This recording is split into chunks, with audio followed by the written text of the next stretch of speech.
And now let's welcome to the show the young highlight reel rookie wide receiver from the Detroit Lions and the pride of Hudsonville, Michigan, Isaac Teslaa.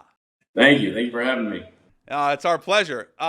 You have made such a great impact in such a short time with the Lions. Are you surprised at the level of success you've had preseason now into the regular season? Yeah, I'd say for me, I kind of went into it with as little expectations as I could, just so, I didn't have all these expectations I was going to be making all these plays. So I don't know if surprise is the right word, but I'm just very grateful for the opportunity and thankful that I was able to make those plays for sure. You've made a lot of big plays already. Can I ask you to rank your top 5 all-time catches? Could be NFL, could be college, could be high school. I'd say number one has got to be the Packers catch. I think just the fact it was against the Packers, obviously, the result of the game, I wish it was a little better for sure. But I think just the fact it was a touchdown against the team that I've, not really liked my entire life, I'd put that at number one. Number two, probably the Bears catch. I mean, once again, I'm in the NFL, so it's a little more special than a college catch. And then after that, I'd say Hillsdale in 2023 against Ashland. I had been playing with a cast the 5 weeks prior on my left hand because I broke my left hand. This was the first game that I had taken the cast off. And I just ran a go along the sideline, and the ball was a little far out in front of me. And I just dove like horizontal and was able to haul in with my left hand and kind of roll like that and catch it. It wasn't a touchdown, but it was close.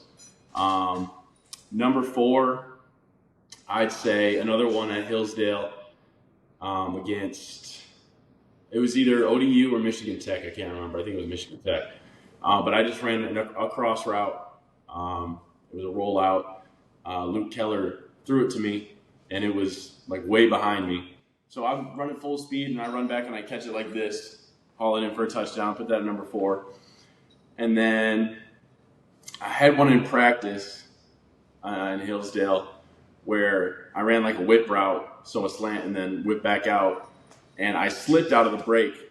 So the ball was ahead of me going this way, so I'm running out this way, and I slip, and he throws the ball, and I catch it like this. Oh. Right? It was pretty cool. It was pretty cool for sure. We almost, the funny part was where we almost missed the clip, the huddle clip, because they started it late. I would have been so pissed if we didn't get that one on film, but we ended up getting like the back half of it, like me coming out of the route. Because otherwise it doesn't exist. That's right, and no one would ever believe me. Well, maybe not then, but now they do. What about nothing in Arkansas? I had one in Arkansas too, against Pine Bluff, week 1 of last year. Yeah. I just ran, it was like a too high read, so I kept it up the middle, and the quarterback threw it a little bit high in front of me, and I just stuck it like that. When you're making these catches, what allows you, aside from the God-given athleticism, how does it all come together for you? From just a purely football fan's perspective, I see tremendous balance and obviously great dexterity. But how do you put it all together to make these catches over and over again? I mean, number one, I'd say is just instinct. People might think I'm doing this on purpose. I'm really not. It's just a matter of like the situation of the play, where the ball is. And then like the one with the Bears, I didn't have the ability to use my left hand because it was pinned back by the DB. So most of it comes down to situation, but even before that, it just comes down to preparation. I talked about it in a recent interview. I do a routine with my dad, or I did for many years, like 30 to 45 minutes a day, just doing ball drills. So it really just comes down to repetition. And my dad always told me a quote. I should learn who said it. I really don't know who said it, but the only way I'm able to make those plays in the game is because I do it 1,000 times in practice. How did that mentality start, or when did that start for you? I mean, it's just always been my goal to play in the NFL. Obviously, I've had quite the journey to get here, but I've never lost my determination. And like I said, just going through that routine. And my dad worked he was a teacher at my high school. So obviously during the winter months in Michigan, you can't really get out much to go play catch outside. So we go to the gym. I was up in the weight room as much as possible. So there was just so much preparation that went into me getting to this point, and it's just always been my goal to be an NFL player, and especially for the Lions too. Your father, Mark, was a wide receiver at Hillsdale, was an MVP, I believe. What what did you learn from him in terms of the position and just the game itself? Yeah, I'd say number one, the thing I learned is just work ethic. That's something he's always instilled in me, and something that I take a lot of pride in is my work ethic. And then outside of that, he was just a great leader. And I mean, the reason I love the game of football is because he loved the game of football, and I wanted to be just like him growing up. So whatever that looked like for me, I just wanted to follow in his footsteps. So obviously, being able to go to Hillsdale was such a privilege to him and to I, obviously. So it really just came down to just wanting to be just like him and putting all the work in to do that. In 2018, Isaac, you led your school to its first ever state championship. And then you made the transition from quarterback to receiver. Walk me through winning a state championship, but also making the move at position. That was a crazy journey to get there. We were a pretty small school. We had 22 guys on varsity. So wait, 22 players on the team? 22 guys on varsity my junior year. The journey was crazy. Like, we started off playing West Catholic, who had won 5 straight championships the year prior. And this was our first year in Division 6. We're usually a Division 5 school, but obviously our size kind of pushed us down a little bit. So we went against West Catholic, and then we went against Muskegon Oak Ridge, and we were down 26 points at halftime. You know, we thought the dream was over. We thought it was over with, and then we were able to mount a crazy comeback. And then after that, we go and play Kalamazoo United, who had the number 1 offense in Michigan. We were able to hold them to like 14 points or something like that and have some success on offense. And then who did we play after that? I think Paw Paw. That was a fun game. It was in the mud, in the cold. And then we play Saginaw Swan Valley, who was a powerhouse. That was a crazy game. We ended up winning, I think, like 14-7. Like, it was just a defensive battle. It was crazy. And I think that was really whoever won that game was going to win the state championship, because obviously we went and played Portland to beat them 42-7. So obviously it was a lot of fun to go and win the state championship. I know a lot of people know it was in Ford Field. So I grew up a huge Lions fan, so to be able to go play in Ford Field and win the state championship with all my buddies, all my 21 other teammates, and obviously our coaches, it was just a really special moment. How quickly after did you realize you were going to have to make the move to receiver if you wanted to continue your playing career? Yeah, I think there was an opportunity. There were some colleges who wanted me at quarterback, but I just thought, with my overall athleticism and size and speed and, you know, jumping ability, and I knew at that point I could catch the ball pretty well. I just thought, if I wanted to play at the collegiate level, I thought I was going to have more success at quarterback. So, like I said, it was really just talking to my dad saying, hey, I want to play receiver, and that's all he needed to hear. And he started signing me up for camps. I was going to different camps, working as a receiver, obviously working out with him, doing receiver stuff. He was teaching me a lot of things, because I obviously had a lot to learn. Like, going into it, I didn't know the receiver position was so intricate. I really thought it was just go run out there and catch a ball, but there's a lot more to it. So he definitely helped me with that transition a lot. So you had the FCS offer from Valpo, right?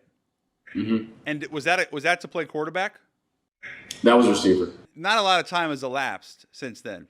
So when you think back just a few years, Isaac, to where you were, not a big 4 or 5 star blue chipper, to now where you are, making acrobatic catches in the NFL.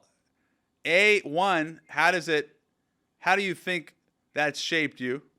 Do you have a chip on your shoulder? And then B, how much satisfaction do you have? For me, I just kind of always have that, like, walk-on mentality. Like, chip on my shoulder, I'm going to do whatever it takes to contribute to the team, whatever that looks like. And that's just kind of been my mentality. My first year at Hillsdale, I was rotating in a little bit as a 2, and that was really my second year. That was like what I was going to be as well, getting a little bit more playing time, but the guy ahead of me ended up getting hurt. So I had the opportunity to go in there. And then after that, obviously my third year, had a big year. And then going into Arkansas, I mean, that's just a huge jump, making the transition from D2 to D1, especially at the SEC level. So there was just so many things I had to, navigate with that. But for me, I just relied back on my work ethic, and whether that was in the weight room, on the practice field, studying my playbook, making sure I knew every wide receiver position. I just wanted to set myself up for the most success. And then obviously you talk about satisfaction. I don't think there's any more any more thing satisfactory to me than getting drafted by my hometown team. They traded up for me in the 3rd round. I think that's just obviously, I could say it's a payoff, but it's really just the start of another journey more so than it is like the end of another one. Isaac, can you walk us through the experience of not only being drafted, but also being drafted by your hometown team, growing up a Lions fan, a Michigan native, being surrounded by your family, and then, of course, getting the call from Brad Holmes, from Dan Campbell? I mean, definitely the most special moment of my life. I don't know if anything will top that moment. My future wife someday might be a little mad that I might hold that above my wedding day, but it was, I mean, I don't even know if I can put it into words really, just how special that moment was, how crazy it was to be sitting on the couch with my friends and family, all my loved ones, and getting a call from a 313 number and picking it up and hearing the voice of Brad Holmes and Coach Campbell and Mrs. Hamp. And yeah, I mean, I talked about it before, but I really don't know a word that they said to me. I was just so in shock that they were calling me. And then obviously when they hung up, and well, even on the phone when I mistakenly said Mrs. Ford. Obviously, it's Mrs. Hamp. Her mother is Mrs. Ford. But okay. At that moment, like, I intentionally said that so that everyone in the room knew I was talking to the Lions. And then, obviously, you can see in the video when I said that, everyone in the room just blew up because we all are Lions fans, and we all wanted me to go to the Lions selfishly. So just to have that moment surrounded by all my friends and family, and to be drafted by a team that I've supported my whole life was just, yeah, I mean, incredible. How's it going? Thank you, Mrs. Ford.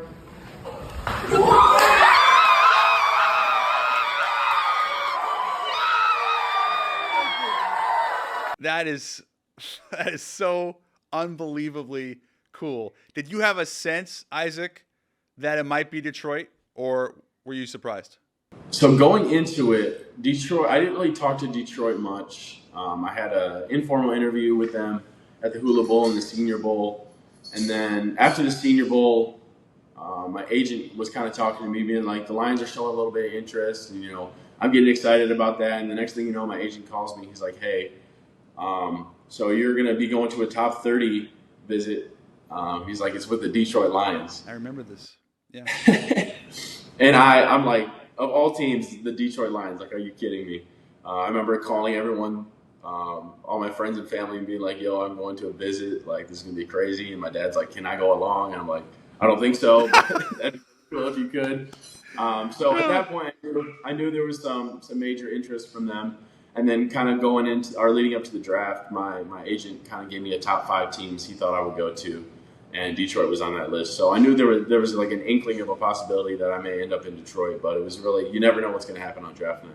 Shout out to Jack Sharf, your agent, who is one of my favorites, not just from an agent perspective, but we were just talking off camera, really cares about his clients as people first and foremost. I love Jack. I actually remember him telling me early in the draft process, you got to watch out for Isaac Teslaa. He knew it early. He kept telling me he's got a lot to him, a lot of shit to him. He's special.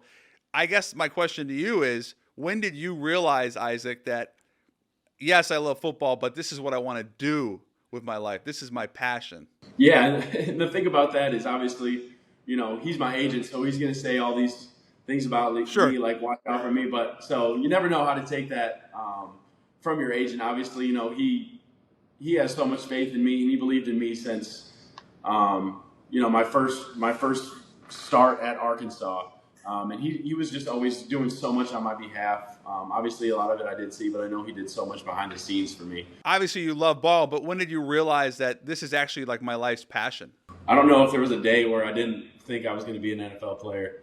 I don't know if you've seen it. Like, I had a snippet in our high school yearbook. It was like, if you could play for any professional team, who would it be? And my answer was, of course, the Detroit Lions. But wow. Even growing up, football was always my number one passion. I played some other sports, but I always wanted to be an NFL player. That was always my goal. And, there were times where I wasn't sure if it was ever going to work out. I didn't know what that looked like, but that never stopped my determination and going into every single day with the mentality that I got to work my butt off in order to get to that position.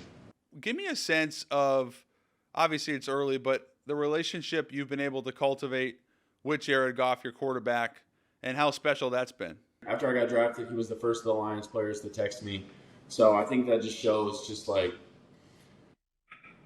a great leader. He wants everyone on the team to mesh well, and whether that's helping me study my playbook, pulling me aside during practice to run some routes that we know are going to be in the game plan, after practice running routes with him, one-on-ones, pulling me over to the ones, giving me some routes to run, giving me tips on how to run these routes. Obviously, he's a great leader for our team, and obviously you never know how it's going to go when you're a rookie, how these vets are going to treat you. So I've been extremely blessed to have a quarterback like him to be my leader and help me in this process. So he reaches out, he says, "What's up, I'm Jared, welcome to Detroit." Yeah, it was, and I remember screenshotting it, sending it to all my buddies, being like, "Yo, Jared Goff just texted me." What about Amon-Ra when he hit you up? Yeah, he texted me too, and man, seeing he's getting a text and like, "Yo, this is Amon-Ra St. Brown."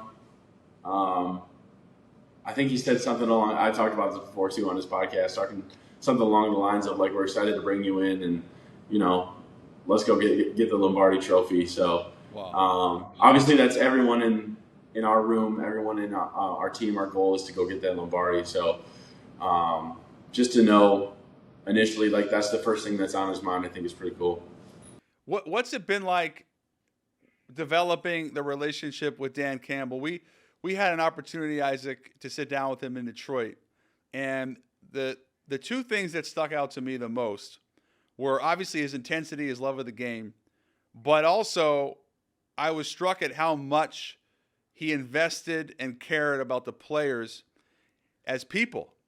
It's not something you always see, especially at this level. Even before I was on the team and obviously got to experience him firsthand, I've seen so many clips of all of his post-game interviews and all that stuff like that. But the one that sticks out to me the most was Hard Knocks. I remember watching that. And there was one practice where, he calls everyone up and he's just like, I love you guys, and you guys just need to trust me. You need to trust this process. Obviously, the first year or two there, the Lions weren't super successful, but Dan Campbell's been the same throughout, and he's always had a plan, and he's always loved his players. And just to have a coach like that, be able to lead this team, and he's the same every day of the week. So just to have that consistency and someone that's so passionate about not only game of football and winning, but just about his players, I think he's the best coach in the league, and I'm so glad I'm able to play under him. We sat down with Coach Campbell in Detroit during preseason and talked a lot about his philosophy on fourth down. And I'm just curious for you, the whole world's watching Monday Night Football at the Ravens, fourth and short. Take us through that moment. Jared and Dan are just always on the same page. As much as Dan wants to go for it, and everyone talks about that, like Jared's, he's not running the sidelines. Like in that moment, we're going to go for it on fourth down. And we knew going into that game and a lot of the games, in order to win games, you're going to need to score points. So we're not going to be settling for 3 points when we have the opportunity with the team that we have to go and score touchdowns. So whether it's fourth down and 1, fourth down and 5, like that's just an opportunity for us to go and put points on the board. And obviously we have so many special teams on this so many special players on this team. So I know a lot of the conversions on third down came from Sam Laporta, and obviously Amon-Ra, and you got J-Mo to take the top off, and Khalif's doing so many good things. I don't think he gets enough love for everything he's doing in the run game. Like he's not the biggest guy in the world, but he's going down and digging out safeties. So, and then obviously you see our run game yesterday, just the running back duo that we have, and obviously the blocking up front. We had great protection yesterday, and then obviously blocking the run game. Like, why would we not go for it on fourth down? Like, you get 4 downs, you might as well use them all, On fourth downs, do you ever get nervous? Does your heart rate jack up, or are you staying the same? No, I'm good, man. I'm pretty, I'm pretty good. Now, I would tell you I'm good because I know we're going to get it. Can I get the Isaac Teslaa top 5 receivers in the NFL? Number 1, I'm going to go Amon-Ra St. Brown. Love it. For sure. That's the only person I get to see firsthand every single day, and just the way he goes about his business. And I think, without a doubt, he's obviously talented, but just his work ethic, I got to put him at number 1. Number 2, Jamar Chase. Yeah. And kind of like a 2A, 2B situation, I think Justin Jefferson for sure. Number 4, A.J. Brown's really good. Yeah. Nico Collins is someone Yes. that's pretty slept on and needs to be in the conversation as well. And then, I mean, I got to throw my boy J-Mo in there. There's Absolutely. no one like J-Mo. Obviously, everyone talks about his speed, but he's really just been working on his craft, and he's got so much detail in his routes, and just be able to see that in practice. And I don't even know how you guard someone like that, so I'll put him in the top 5 as well. How would you describe Isaac Tesla's current drip? Terrible. I mean, it's not terrible. It's not too bad. It's not too bad. I mean, I got to wear my tights, and then outside of that, I got the shirt hanging out a little bit, and then I got my wrist wraps. But outside of that, I really don't like to switch it up too much. It's pretty bad. I mean, sometimes I'm watching tape, and I can't tell the difference between me and Sam Laporta and Brock Wright because we're all, like, wearing the same thing. And then all these other receivers, they got the visors, they got the streamer towels. Yeah, they're clean. That's just been something that I've never really bought into. And maybe I do it a little bit because, I mean, that's pretty on brand for receivers is having drip. Yeah. But I'm not someone who I would say in particular has a lot of drip. How about top 5 on the Lions drip? That's a good question. I'd say J-Mo number 1 for sure. Yeah. I put Jameer at 2. I put Saint at 3. I think TA at 4. And I'll go Demo at 5. Isaac, what an absolute pleasure, man. Cannot thank you enough for taking the time. We kept you long, and also just loving this opportunity to develop a relationship, a friendship with you, and obviously Jack, and wish you nothing but the best, and certainly always in your corner, my man. I really appreciate it. You've been in my corner for sure. I still remember my game against A&M and you tweeting out, I was a Senior Bowl riser, and obviously, that was definitely my biggest game, and then it kind of fell off from there, and we went back up. So I appreciate you always being in my corner, and I appreciate you having me on the show.